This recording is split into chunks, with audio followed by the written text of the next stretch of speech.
Hi everyone, I was going to make a video today on scallops, fresh scallops in the shells, but unfortunately there were none available at the fishmonger. So instead today I'm going to be making an appetizer using lobster roll as the idea to make a twist on a lobster roll sandwich. Over here I have the ingredients that I'm going to be using today. Traditionally, as I know of it, a lobster roll that you might get in Maine is obviously the poached lobster, mayonnaise, which I've decided to slightly curry with a curry blend that I made. The brioche bun. I've taken the brioche buns, I've torn out the insides, I've tossed it with a little bit of salt, olive oil and thyme and roasted it in the oven for about 10 minutes. Celery is also an ingredient that they put in their lobster rolls. So what I did is I peeled the celery, cut it into nice little dice and then blanched it in boiling salted water for about 10 seconds. What I'm also going to add, which is aside from what's normally in a lobster roll, is some beautiful mango, some snow pea shoots. Here I have some pickles. I pickled some shallots, pickled some cucumber ribbons, and also some radish. I'm going to show you how to do the cucumber slices. And I've also made some little fans out of avocado that I'm also going to show you guys how to do. So if you'd like to take a screenshot of this. Some people also ask me how I come up with the ideas for plating and how I know where I'm going to be putting the different items on the plate. What I normally do, as I know the ingredients that I'm going to be using, I know the cooking techniques that I'm going to use, so I have an idea already with the shapes and the look of the finished produce. Then I just draw a little sketch just to give me some ideas of where I might plate stuff. This is just an idea. Sometimes it's nothing like the picture, sometimes it's exactly like it. Once you start placing things on the plate, things can change. So what I did first, I poached my lobster for about 8 minutes in simmering water, and then I sliced the tail and also the claws, and then I've just taken a ring mold and I've made a circular presentation to begin with.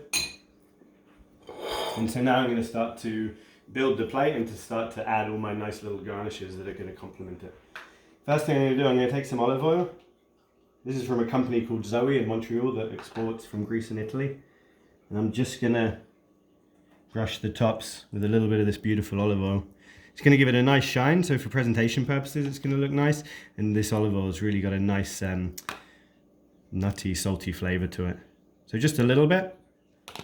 I'm also going to season it. I have a little bit of fleur de sel, so starting to build the flavors and the seasonings from the beginning. So just a little bit of that. Fleur de sel is nice too because it has a nice crunch to it. With the avocado, I'm going to show you guys. Nice avocado. I'm going to take a nice sharp knife. Always a sharp knife. And then I'm just going to slice down the avocado. And then using the back of the knife, I'm just going to fan it out, like so.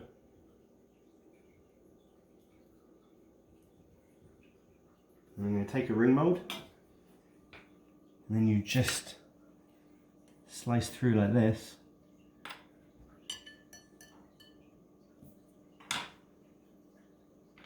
And then with all the trimmings, because we never want to waste,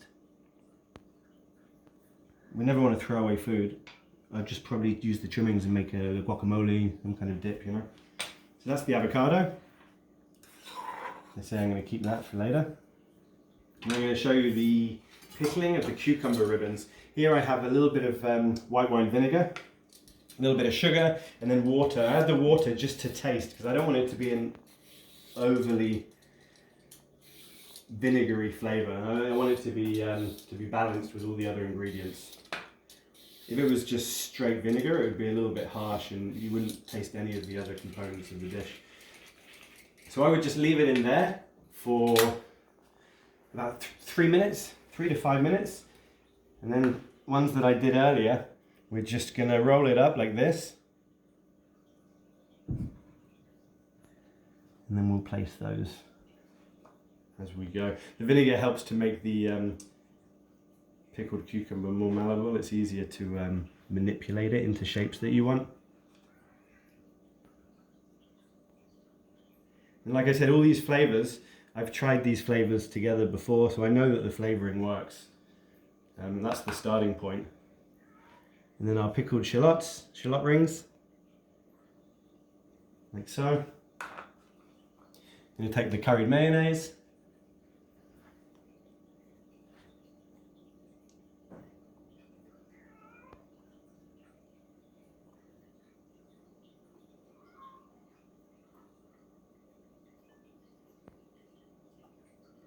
This is a curried blend. I toasted some spices and then ground them in a coffee grinder that I use only for Indian spices.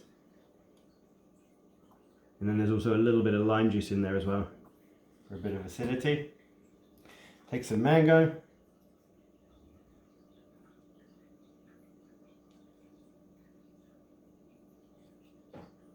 And then odd numbers seems to be a rule of thumb, that odd numbers are more pleasing to the eye.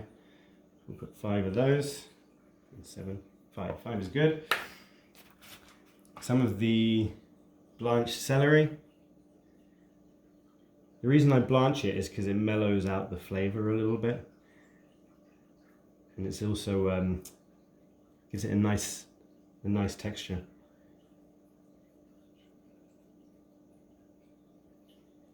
That. Some of the radish. I sliced the radish.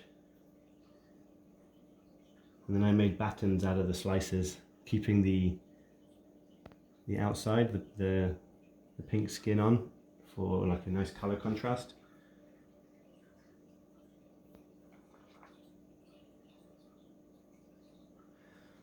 And then for the lobster roll part of the dish, for our nice little croutons, all completely different shapes and sizes, which is kind of nice.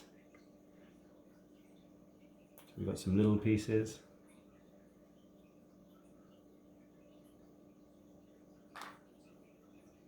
I always like to put, I always think about textures when I'm plating or coming up with dishes. I like a crunch.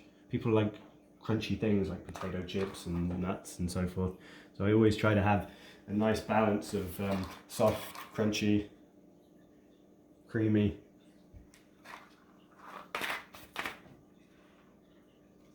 And then now a little bit of these sugar snap pea shoots. Really nice flavour. It's surprising how something as small as this can have such a big, bold flavour.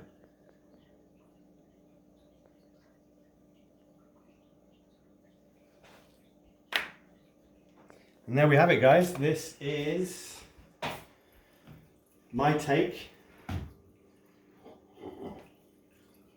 on a lobster roll. If any of you decide to go ahead and maybe do this for a late Valentine's meal for your boyfriend or girlfriend and loved one, I'd love you to tag me in it. I'd be very interested to see what you can do. So enjoy it. I hope you guys liked the video. Thanks a lot for watching. I appreciate it. Happy cooking. Have a lovely day.